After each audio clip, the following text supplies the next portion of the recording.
오늘 청주 지역 아파트에서 발생한 화재로 한 명이 숨지고 40여 명이 병원으로 이송됐습니다. 하지만 피해를 줄이기 위한 재난 문자는 이번에도 작동하지 않았습니다. 청주 단재초등학교가 공사가 마무리되지 않은 상태에서 개교했습니다. 위험천만한 등굣길과 학교 생활에 불안감이 큽니다.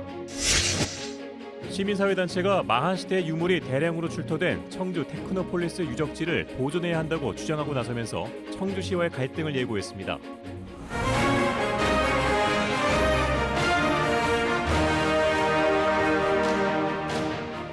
시청자 여러분 안녕하십니까? 9시 충북 뉴스입니다. 오늘 새벽 청주의 한 아파트에서 불이 나 한 명이 숨지고 40여 명이 병원에서 치료를 받았습니다. 스프링클러 의무 설치 대상에서 빠진 곳인데다가 아파트 현관문이 열리면서 연기가 아파트 전체로 퍼져 피해를 키웠습니다. 조진영 기자가 보도합니다. 엘리베이터 문이 열리자 시커먼 연기가 쏟아져 들어옵니다. 베란다 바깥으로는 시뻘건 불길이 치솟아 오릅니다. 오늘 새벽 4시 10분쯤 충북 청주시의 한 아파트에서 불이 났습니다. 불은 40분 만에 꺼졌지만 처음 불이 시작됐던 3층에 있던 24살 김모 씨가 숨진 채 발견됐습니다. 김 씨는 함께 자고 있던 할아버지를 먼저 대피시키고 불을 끄려다 변을 당한 것으로 알려졌습니다. 창문 열고 보니까 소방차들이 다 와 있는 거예요. 그래서 살려달라고 소리 질렀더니 소방관 분들이 3층까지 사다리 연결해가지고 바로 내려왔어요. 신발도 못 신고 옷도 아무것도 못 입고 이 옷도 지금 신발하고 다 주신 거예요. 3층에서 난 불로 연기가 비상계단을 따라 번지면서 피해는 더 커졌습니다. 화재가 날 경우 아파트 현관문이 연기가 밖으로 빠져나오는 것을 막는 방화문 역할을 하는데 처음 화재가 발화된 아파트 현관문이 열린 채 방치되면서 아파트 전체로 연기가 퍼진 것입니다. 주민들이 연기를 피해 옥상으로 대피했지만 40여 명이 병원으로 이송됐습니다. 그 복도에 너무 연기가 많이 낀 거예요. 그래서 세대에서 주민들이 복도 나다 대피를 하려고 하면 질식사 위험이 너무 큰 거예요. 더욱이 이 아파트의 경우 스프링클러 의무 설치 대상이 아니어서 초기 진화에 어려움을 겪었습니다. 스프링클러가 설치됐더라면 안타까운 인명피해를 막을 수 있었다는 지적이 나오는 이유입니다. KBS 뉴스 조진영입니다. 오늘 화재는 대규모 아파트 단지에서 발생해 주민들의 신속한 대피가 무엇보다 중요했는데요. 그런데 어찌된 일인지 긴급 상황을 알리고 주민 대응 요령을 담은 재난 문자는 울리지 않았습니다. 이어서 진희정 기자입니다. 수십 명이 옥상으로 대피하며 인명구조 헬기까지 나선 급박한 상황. 주민 대다수가 잠들어 있던 이른 새벽이어서 무엇보다 신속하게 화재를 알리는 게 중요했습니다. 하지만 불길을 잡는 데 40여 분, 환자 이송은 그 이후에도 계속됐지만 주민들에게 대응 지침을 담은 재난 문자는 전해지지 않았습니다. 저는 자고 있던 상황이었고 소방차랑 경찰차가 와서 방송을 크게 하시더라고요. 자는데 살려주세요라는 소리가 들려서 제천 화재 참사 이후 재난 상황을 적극적으로 전파하기로 했다며 20분 만에 불이 꺼진 아파트 화재에도 뒷북 재난 메시지를 보냈던 넉 달 전과는 완전 딴판입니다. 어차피 대피를 시켜야 되니까 앞으로는 그렇게 좀 선제적으로 대처를 하기로 상의를 했습니다. 지난달 발생한 식품 제조 공장 화재도 마찬가지. 5시간 동안 건물 등을 태우며 내뿜는 유독물질에 주변 주거시설이 그대로 노출됐지만 이때도 긴급 문자는 없었습니다. 상암 근무자 둘이서 판단을 해서 한 거죠. 그 확산의 기미 같은 게 안 보였기 때문에 안 하게 된 겁니다. 다른 방법이 없어요. 그때 판단해서 하는 수밖에는. 장기적이고 전문적인 교육 훈련 없이 2년마다 담당자가 바뀌다 보니 재난 상황에 맞는 신속하고 정확한 대응은커녕 메시지 발송조차 들쑥날쑥인 겁니다. 어떤 기준에 의해서 이런 것들을 발송을 해야 되는지 그런 부분들의 판단의 근거가 사실 불명확하거든요. 그리고 또 어떤 단계에서 보내야 되는지에 대한 부분들이 정확하게 정립이 돼야 됩니다. 더 큰 피해를 막기 위한 긴급 재난 문자가 제 역할을 못하면서 오히려 불신만 키우고 있습니다. KBS 뉴스 진희정입니다. 축사를 불법 증 개축하고 악취를 유발해 물의를 빚은 이수환 도의원이 공식 사과했습니다.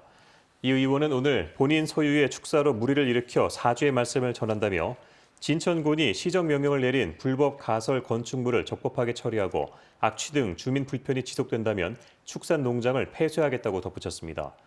앞서 진천군은 이 의원 소유 축산농장의 불법 실태를 조사해 무허가 건물로 드러난 세 동에 대해 원상 복구를 명령했습니다. 행정중심 복합도시건설청과 충청권 4개 광역시도가 오늘 정부 세종 컨벤션센터에서 중부권의 지역 균형 발전과 동반 성장을 위해 상호 협력하기로 합의했습니다. 이번 협약으로 행복청과 충청권 4개 시도는 2040 행복도시권 광역도시 계획을 수립하고 산업과 경제, 교통과 문화, 관광 등 분야별 상생 협력을 위한 시범 사업을 발굴해 추진할 계획입니다. 2달 전 개교했지만 공사가 지연되면서 등교가 미뤄졌던 청주 단재초등학교의 수업이 오늘부터 시작됐습니다. 그러나 학교 곳곳에서 공사는 여전히 진행 중입니다. 김영준 기자의 보도입니다. 우여곡절 끝에 학생들의 등교가 시작된 청주 단재초등학교입니다. 강당 일부의 외벽 공사가 끝나지 않아 건물 속내가 그대로 드러나 있습니다. 패널 실리콘 작업이 진행 중인 곳은 곳곳이 비닐로 덮여 있습니다. 병설 유치원의 놀이기구는 안전검사를 받지 못해 사용할 수 없습니다. 학교 주변 화단과 바로 옆 공원의 높이도 맞지 않아 흙이 유실될 우려가 큽니다. 공사 자재는 건물 뒤편에 그대로 쌓여 있습니다. 더구나 정문 앞 도로는 스쿨존이 설치돼 있지도 않습니다. 이처럼 불안전한 상태에서 등교가 시작되다 보니 학생뿐만 아니라 현장 교사들에게도 적지 않은 부담을 안기고 있습니다. 새 학교로 왔기 때문에 우리 선생님들하고 저는 더 안전 문제를 신경을 쓰게 되겠죠. 당초 이 학교는 지난 3월 4일 개교는 했지만 업체 사정으로 공사가 지연되면서 등교가 미뤄져 왔습니다. 3월 16일 예정이었던 준공검사는 연기에 연기를 반복하다가 등교 하루 전 오후에서야 가까스로 마칠 수 있었습니다. 하지만 외벽 공사는 오늘 6일에야 마무리될 전망입니다. 광급자재인 그 외벽 판넬 공사가 그 5월 6일까지입니다. 그래서 공사의 외부의 일부분이 덜 마감된 부분이 있으나 학생들의 안전에는 지장 없게끔. 잘못된 업체 선정이 등교 지연과 장비 임대료 체불 사태에 미완의 등교로까지 이어지고 있습니다. KBS 뉴스 김영중입니다. 충청북도 교육청은 자체감사 처분 기준을 강화해 운영하기로 했습니다.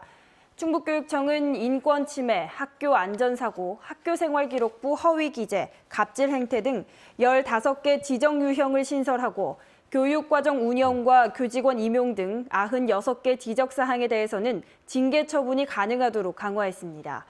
지난 3월 1일자 조직 개편으로 유초 중학교 감사 권한은 교육지원청으로 이관됐습니다. 청주 테크노폴리스 개발 현장의 문화 유적을 최대한 원형 그대로 보존해야 한다고 시민단체가 다시 한번 촉구했습니다. 하지만 청주시는 권한 받기라며 한 발 물러서 있는데요. 최종 결정권을 쥐고 있는 문화재청은 일부 유적지의 보존 결정을 했고 사업 계획도 일부 수정됐습니다. 한성환 기자가 취재했습니다. 청주 테크노폴리스 1차 부지에서 나온 유물입니다. 2, 3세기 마한시대 권력층이 사용했을 것으로 추정돼 당시 청주 지역의 역사와 위상을 가늠해 볼 수 있습니다. 청주시는 문화유적 보존대책 수립하라! 수립하라! 수립하라! 수립하라! 충북 참여자치시민연대가 테크노폴리스의 문화유적을 최대한 원형대로 보존하라고 다시 한번 청주시를 압박했습니다. 또 국가 사적 지정과 함께 민관화 거버넌스 구성도 촉구했습니다. 개발 논리에 밀려 청주의 뿌리를 잃고 있다는 겁니다. 2000년 청주 역사의 뿌리, 시원이 현장에 바로 거기이기 때문입니다. 우리가 청주 고을이라는 것이 생성된 최초의 유적이. 이에 대해 청주시는 문화재 보존 여부는 문화재청 결정에 따를 수밖에 없다며 답답하다는 입장입니다. 시민단체가 번지수를 잘못 짚었다는 겁니다. 최종 결정은 문화재청 심의에서 결정이 되는 거예요. 저희가 뭐 이렇게 해야 된다, 무조건 해야 된다, 이렇게 해서 그게 결정되고 하는 거는 아니에요. 한편 문화재청은 묘지 200여 개와 제철로가 나온 2차 부지 1200제곱미터에 대해 보존 결정을 내렸습니다.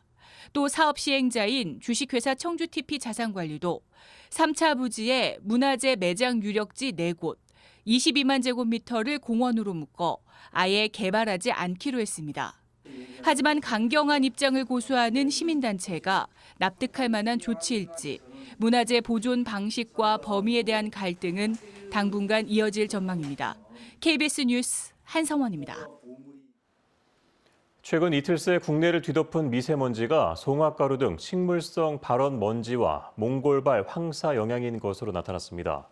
고려 대기환경연구소는 어제 오전 11시부터 오늘 오전 11시까지 송화가루 등 식물성 발원 먼지 총량이 급증하며 미세먼지 농도와 초미세먼지 농도가 상승했다고 밝혔습니다. 특히 어제 중국 화북지방에서 창출한 대륙성 고기압과 초속 4에서 7m의 강한 바람의 영향으로 송화가루와 버드나무 꽃가루가 대기를 덮은 것으로 분석했습니다.